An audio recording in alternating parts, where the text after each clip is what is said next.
వ్యతిరేక వాతావరణం ఏర్పడే అవకాశం ఉంటుంది. కానీ తద్వారా ప్రత్యేకంగా మీకేం నష్టం వాటిల్లదు. ఉన్న పరిస్థితుల్లో నుండి చాలా సునాయాసంగా బయటికి రాగలుగుతారు. నష్టం వాటిల్లకుండా, ప్రయోజనాలను దక్కించుకోకుండా ఈ విధమైనటువంటి వాతావరణం కలిగి ఉండొచ్చు. కోర్టు కేసులు పరిష్కార దిశకు చేరుకుంటాయి. కూరగాయల వ్యాపారస్తులకి, టెంట్ హౌస్, ఈవెంట్ మేనేజర్లు, ఫ్లవర్ డెకరేషన్ వ్యాపారస్తులకు కాలం అంతంత మాత్రంగా ఉంటుంది. ఏదో నెలవారీ ఖర్చులు వెళ్ళదీయడం కోసం అన్నట్టుగా కొన్ని చిన్న చిన్న ఆర్డర్లను మాత్రమే అందుకోగలుగుతారు. దూర ప్రయాణాలు, కుటుంబ సమేతంగా చేసే ప్రయాణాలు అనుకూలంగా ఉంటాయి. మానసిక ప్రశాంతత, ఆనందం కోసం చేసే ప్రయాణాలు ఆయా తృప్తిని అందిస్తాయి.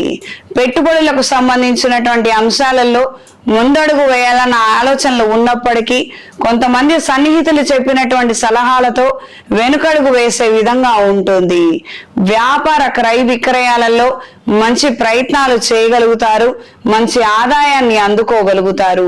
స్థిరచరాస్తులకు సంబంధించినటువంటి అంశాలు, అనువంశికంగా రావాల్సినటువంటి ఆస్తిపాస్తుల విషయమైనటువంటి కొన్ని ముఖ్యమైనటువంటి అంశాలు తల్లిదండ్రులతో మాట్లాడటము, దానికి సంబంధించి కొన్ని నిర్ణయాలను చేయడము, ఈ రకమైనటువంటి ఆలోచనలను, వ్యూహాలను కలిగి ఉంటారు.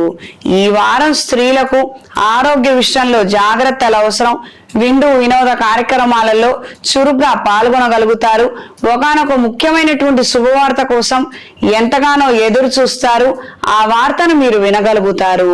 వస్తువులు, వస్త్రాలు, విలువైన ఆభరణాలను కొనుగోలు చేయగలుగుతారు.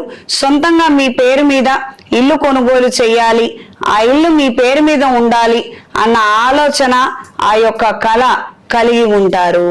ప్రేమించినటువంటి వ్యక్తితో మనస్పర్ధలు, విభేదాలు ఏర్పడవచ్చు. జాగ్రత్త వహించండి. దూర ప్రయాణాలలో ఆకర్షణకు గురయ్యే అవకాశం ఉంటుంది. ఈ అంశాలలో మాత్రం కాస్తంత అప్రమత్తంగా ఉండండి. ఈ వారం విద్యార్థులకు కొత్త చదువుల కోసం రాసే పరీక్షల్లో, చేసే ప్రయత్నాలలో అనుకూలమైన మార్పులు ఏర్పడతాయి. సబ్జెక్ట్ ఎంపిక విషయంలో కాస్తంత దృఢమైనటువంటి నిర్ణయం చాలా అవసరం. ఏకాగ్రత కలిగి ఉంటారు.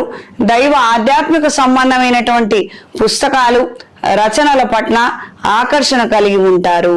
ఈ వారం తులారాశి వారికి కలిసొచ్చే రంగు ఆకుపచ్చ, కలిసొచ్చే దిక్కు దక్షిణం, కలిసొచ్చే సంఖ్య 6. ప్రతిరోజు నవగ్రహ స్తోత్ర పారాయణ చెయ్యండి. దగ్గరలో ఉన్న శివాలయంలో స్వామివారికి పంచామృతాలతో అభిషేకం జరిపించండి.